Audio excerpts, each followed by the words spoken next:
Sir నిన్న జగన్మోహన్ రెడ్డి గారు కార్యకర్త కుటుంబాన్ని పరామర్శించడానికి వెళ్ళారు. అయితే ప్రెస్ మీట్ పెట్టేసి పోలీసు వారి పట్ల ఓడదీసి చట్టం ముందు నిలబెడతామని చెప్పేసి కూడా వ్యాఖ్యలు చేశారు. వ్యాఖ్యలు ఎలా చూడొచ్చు? అది ఇంతకుముందు అతను ఇప్పుడు ఎమ్మెల్యే కానీ మినిస్టర్ కానీ ఎవరికైనా పోలీసు వాళ్ళు ఎవరికి గెలిస్తే వాళ్ళకి ఇది ఇవ్వాలి, భద్రత ఇవ్వాలి కదా. వాళ్ళని ఇప్పుడు ఏది అధికార పార్టీ ఉంటే వాళ్ళు చెప్పినట్టుగా చేయట్లేదు. వాళ్ళు ఆయన జగన్మోహన్ రెడ్డి గారికి అంతమంది బందోబస్తు ఇచ్చేసి అంత ఇచ్చేసినా కూడా ఆయన అలా పోలీసు వాళ్ళని అలా మాట్లాడటం చాలా బాధాకరమైన విషయం. ఆ విషయంలో అయితే ఏ పార్టీ అయినా సరే అది మాత్రం చాలా చిన్నతనమైన విషయం. ఎందుకంటే ఎస్ఐ గారు కూడా ఆయన కూడా చాలా బాధపడుతూ చెప్పాడు, నువ్వు సీఎం అయితే అవ్వచ్చు, ఎమ్మెల్యే అవుతాయి, ఎమ్మెల్యేకి ఇవ్వాల్సిన గౌరవం ఇవ్వాలి. ఒక ఎమ్మెల్యే ఉన్నారు అక్కడ, పరిటాల సునీత గారు ఉన్నారు, ఆవిడకి ఇస్తే ఒక సీఏనో ఎస్ఐనో నలుగురు కానిస్టేబుల్ని ఇస్తారు. మరి ఈయనకి ఎంతమందిని ఇచ్చారు? 500 మంది 1000 మంది ఇచ్చారు ప్రొడక్షన్. అంతమందిని ఇచ్చినా కూడా ఆ జనం ఫోర్స్కి తట్టుకోలేకపోయారు. ఆ హెలికాప్టర్ని ఆపం చేశారంటే అవి అన్నీ ఏదే కొంచెం రాజకీయంగా అది కొనుక్కోవడానికి తప్ప వేరే ఏదేం కాదు. అది పోలీసు వారిని అడ్డు పెట్టుకుని కూటమి ప్రభుత్వం దౌర్జన్యాలు చేస్తుందని చెప్పేసి జగన్మోహన్ రెడ్డి అలా అనుకుంటే చంద్రబాబు నాయుడు గారిని లైట్లు ఆపేసి నడిపించారు. ఆయన ఒక సీఎం అయి ఉండి కూడా ఒక 14 సంవత్సరాలు సీఎంగా చేసిన ఆయన్ని ఒక ప్రెస్ మీట్ పెట్టుకోవడానికి కూడా ఆయనకు పర్మిషన్ ఇవ్వలేదు. మరి అలా అనుకుంటే అలాగా ఆయన వాళ్ళ నాన్నగారు చనిపోయినప్పుడు జగన్మోహన్ రెడ్డి గారు పాదయాత్ర చేస్తూ ఉంటే ఎంత సపోర్ట్ చేశారు.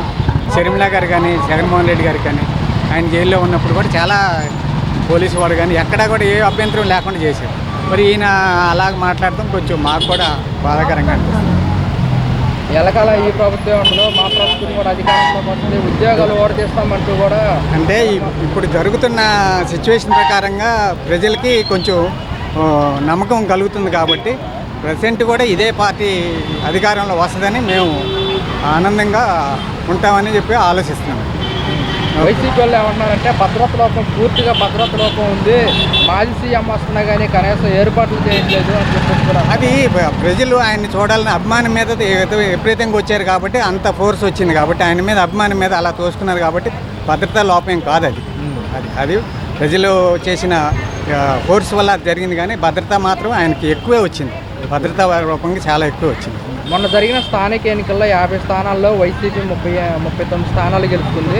ఇప్పుడే 164 సీట్లు వచ్చిన కూటమికి 11 స్థానాలకే పరిమితం అయిపోయిందని కూడా జగన్మోహన్ రెడ్డి అంటున్నారు. అది ఆయన అభిమానులు ఉండొచ్చు, కాకపోతే ఏంటంటే ఆయన చేసింది చాలా ప్రజలకి ఎవరికి ఇసుక ఉంది, ఇసుక మనం తయారు చేసేది కాదు కదా. దానివల్ల కార్పెంటర్ కాడి నుంచి ఐరన్ షాప్ దగ్గర సిమెంట్ కోట్ దగ్గర నుంచి వర్కర్లు ఎంత బాధపడ్డాం. ఎవరికి పని లేదు కదా. బిల్డర్స్ కానీ అన్ని రకాలుగా ఇసుక వల్ల ఎంత ప్రాబ్లం అయిపోయింది. అలాగే లెక్కర్ వల్ల కూడా అంతే. లెక్కర్ వల్ల ఆ రోజు ప్రతి ఒక్కడు ఏ షాప్ దగ్గర పెట్టినా ప్రతి ఒక్కళ్ళు తిట్టుకునేవాళ్ళు. ఈరోజు మరి రూపాయి ఎక్కువైనా సరే తిడతలేదు ఎవడో తాగుతున్నారు, అందరూ తాగుతున్నారు. తాగిన వాళ్ళు 70% అందరూ తాగేవాళ్ళు ఉన్నారు. ఎవరు ఇవాళ తిడతలేదు, ఆ రోజు తిట్టారు.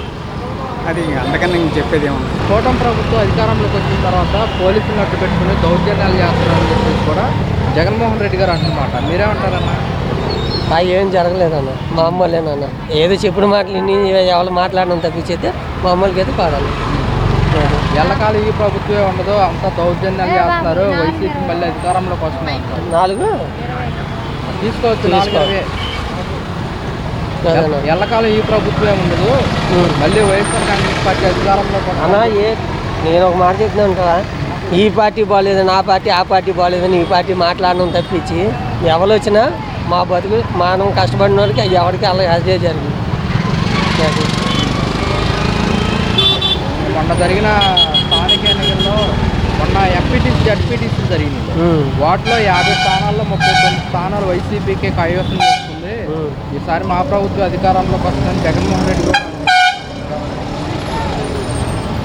తెలుగుదేశం ప్రభుత్వం కానీ ఒక న్యాయానికే కానీ దేనికైనా సరే ఇమ్యూనిటీ సెటిల్ అవుతుంది. అదే అతని ప్రభుత్వంలోనైతే మనకేది సార్ నిన్న జగన్మోహన్ రెడ్డి గారు కార్యకర్త కుటుంబాన్ని పరామర్శించడానికి వెళ్ళారు. అయితే అక్కడ అది మనుషుల్లో ఉండాలండి ఆలోచన. ఆయన మాట్లాడింది రాగానే మనుషులందరూ తెలుసు, వాళ్ళకు ఉండాలి. దీంట్లో ఎవడో చెప్పాల్సిన అవసరం లేదు. మీ నాన్నగారు ఉన్నారా అనేదానికనే మీ అబ్బ ఉన్నాడు అనేదానికి తేడా ఉందిగా. అంత తేడా ఉంది ఇద్దరికి. పోలీసు వారిని అడ్డు పెట్టుకొని కూటమి ప్రభుత్వం దౌర్జన్యాలు చేస్తున్నందుకు కూడా జగన్మోహన్ రెడ్డి గారు అంటున్నారు. పోలీసులు ఏం చేస్తారండి? ఇప్పుడు నీ మీదకి 10 మంది తోసుకొస్తారు, ఏం చేస్తారు చెప్పండి? సమాధానం చెప్పాలి, మీరు కూడా చెప్పాలి. పోలీసులు మీ మీద 10 మంది తోసుకొస్తారండి, వాళ్ళు మాత్రం ఏం చేస్తారు? అంటే కూటమి ప్రభుత్వం వీరిని అడ్డు పెట్టుకుని దౌర్జన్యాలు చేస్తారు. ఏం లేదు, అవన్నీ ఒట్టి మాటలు, పనికిమాలిన మాటలు. సార్ నిన్న జగన్మోహన్ రెడ్డి గారు రాజ్కోట్ పర్యటనలో ప్రెస్ మీట్ పెట్టేసి పోలీసు వారి బట్టలు ఓడదీస్తాను, చట్టం ముందు నిలబెడతానని చెప్పేసి కూడా వ్యాఖ్యలు చేశారు. అవన్నీ ఉత్తమ మాటలే. ఇప్పుడు ప్రభుత్వంలో అతను ఏం చేయలేడు. ప్రజెంట్ ఎవరు గవర్నమెంట్లో ఉన్నట్టు వాళ్ళు అలాగే మాట్లాడుతూ ఉంటారు. అంత ముందర చంద్రబాబు నాయుడు అలాగే మాట్లాడాడు, ఇప్పుడు జగన్మోహన్ గారు అలాగే మాట్లాడుతుంటాడు. ప్రజల మాట పిచ్చోళ్ళు, ఆడి మాట ఈడి మాట వింటూ ఉంటారు అంతే. ఎలక్షన్స్ మారిపోతే ఇవన్నీ మారిపోతాయి.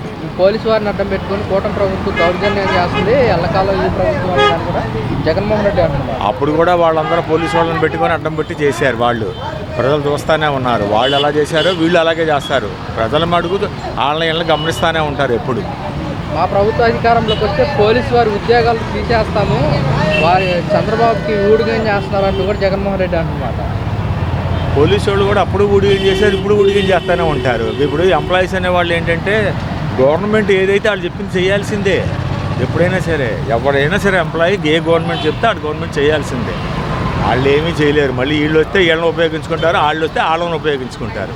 ఇదే ఈ ఎవడైనా అంతే. ఇది రొటీన్గా ఒక సైకిల్గా తిరుగుతూ ఉంటుంది అంతే. ఇదంతా వాళ్ళు చెబుతూనే ఉంటారు, ప్రజలు వింటూనే ఉంటారు, వాళ్ళు వేసేది వాళ్ళు వేస్తూనే ఉంటారు. ఈ అంతా ఉత్తి మాటలు. మనకేదో టైం పాస్ చేసుకోవటమే తప్ప ఆఫీస్ నుంచి ఇంటికి వస్తే ఒక అరగంట టీవీ చూడాలి, నలుగురు కలిస్తే అరగంట మాట్లాడుకోవాలి, పిచ్చాపాట మాట్లాడుకోవాలి. ఎప్పుడైనా రొటీనే ఇది. దానికి ఎప్పుడూ ఏమీ చేయడు. అది కూటమి ప్రభుత్వం పనితీరు ఎలా అనిపిస్తున్నారు? ఏదో పథకాలు వేస్తాడు, ఇంతవరకు వేయలేదని జనం బాధపడుతున్నారు. అంతేగాని అది ఒకటే బాధ, కానీ ఇంకేం లేదు. మే నెలలో వేస్తా అన్నాడు కదా, దానికోసం జనం వెయిట్ చేస్తున్నారు. సార్ నిన్న జగన్మోహన్ రెడ్డి కార్యకర్తని వారి కుటుంబాన్ని పరామర్శించడానికి వెళ్ళి ప్రెస్ మీట్ పెట్టారు. పోలీసుని బట్టలు ఓడదీసి నిర్దోషులుగా నిలబెడతారని చెప్పేసి కూడా పోలీసులకు వార్నింగ్ ఇవ్వకుండా మీరేమంటారు? మామూలే, ఎవరు బాధలో వాళ్ళు మాట్లాడుతూ ఉంటారు, అన్నీ సహజమే. అంతకుముందు చంద్రబాబు నాయుడు కూడా అలా మాట్లాడినాడు. పోలీసులు కూటమి ప్రభుత్వానికి మద్దతుగా నిలుస్తున్నారు, వారిని సహించేది లేదని చెప్పేసి కూడా జగన్మోహన్ రెడ్డి అంటున్నారు. ఏ గవర్నమెంట్ ఉంటే వాళ్ళకి అలాగే ఫేవర్గానే ఉంటుంది, మామూలుగానే అన్నీ సాధ్యమే కదా.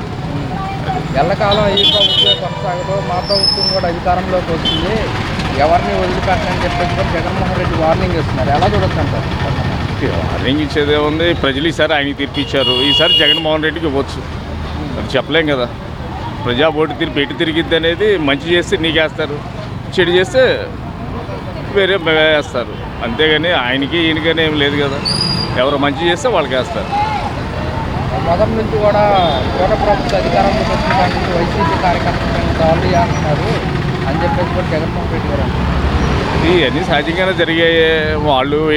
వాళ్ళు దుమ్మెత్తి పోసుకోవడమే, కానీ అక్కడ ప్రజలకు చేసేది ఏం లేదండి. సార్ జగన్మోహన్ రెడ్డి గారు నిన్న కార్యకర్త ప్రెస్ మీట్లో మాట్లాడుతూ పోలీసుల్ని చట్టం ముందు బట్టలు ఓడదీసి నిలబెడతానని చెప్పి వ్యాఖ్యలు అయితే చేస్తారు. ఈ వ్యాఖ్యలు ఎలా జరుగుతుంది? చట్టం ముందు నిలబెడతాడు అంటే మేము దాడి చేస్తాం, మేము ఇళ్ల మీద దాడి చేస్తాం అనేం చెప్పలేదు.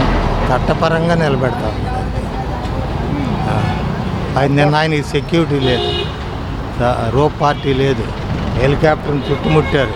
అసలు వాళ్ళ కార్యకర్తలు వస్తున్నారా, లేకపోతే బయట జనం వస్తున్నారా, లేకపోతే దౌర్జన్యం చేయడానికి వస్తున్నారా? ఒక విఐపి కదా ఆయన.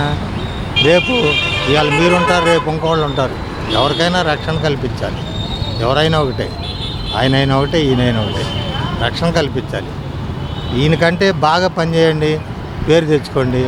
సూపర్ 6 అన్నారు, సూపర్ ఫ్లాప్ అయిపోయింది. ఒక్కటి కూడా చేయట్లే.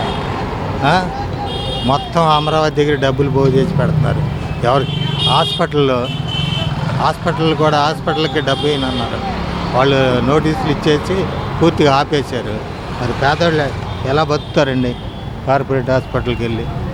ఆయన కూడా ఆలోచించి చేయాలి. కానీ పోలీసులు అడ్డు పెట్టుకుని కూటమి ప్రభుత్వం దౌర్జన్యం వాస్తవం అది మాత్రం వాస్తవం. అది కరెక్టే. నేనున్నాను, నేను వెళ్ళి ఏదన్నా కేసు పెట్టాను అనుకోండి, ఫలానా వాళ్ళు ఇలా కొట్టారని, వాళ్ళు టీడీపీ అయితే వాళ్ళని కూర్చోబెట్టి నన్ను తీసుకెళ్ళి లోనేస్తారు. ఆ పరిస్థితి అసలు చెప్పేదేముంది, జనాలకు కనపడుతుందిగా పక్కాగా. చెప్పేదేముంది చెప్పండి. ఇసుక మద్యం అయితే భయంకరం.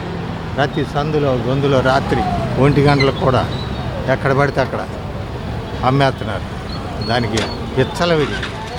ఇక జనాల ఆరోగ్యాలు ఏమంటాయి, అసలు ఆరోగ్యశ్రీని ఏమి చేయట్లా. ఆరోగ్యశ్రీకి జనాలకి ఏం ఉపయోగపడకపోగా ఆరోగ్యాలు చెడగొట్టే కార్యక్రమం మందు పెట్టాడు ఫుల్గా. ఆ మందు సందుల్లో గొంతుల్లో రోడ్ల మీద కూర్చుని తాగి పడిపోతున్నారు. ఆరోగ్యాలు పాడైపోతాయి.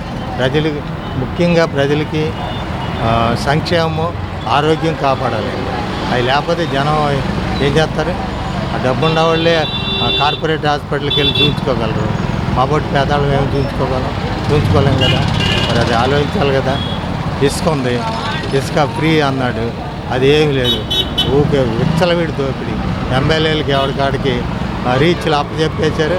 వాళ్ళు ఇష్టం వచ్చినట్టు వాళ్ళు దోచుకున్నారు. ఈ పోలీసులు అన్నారని చెప్పడం ఇది కరెక్ట్ కాదు. పోలీసులు వాచ్మెన్ ఉద్యోగాలు చేస్తున్నారు, వాస్తవం అది ఆయన.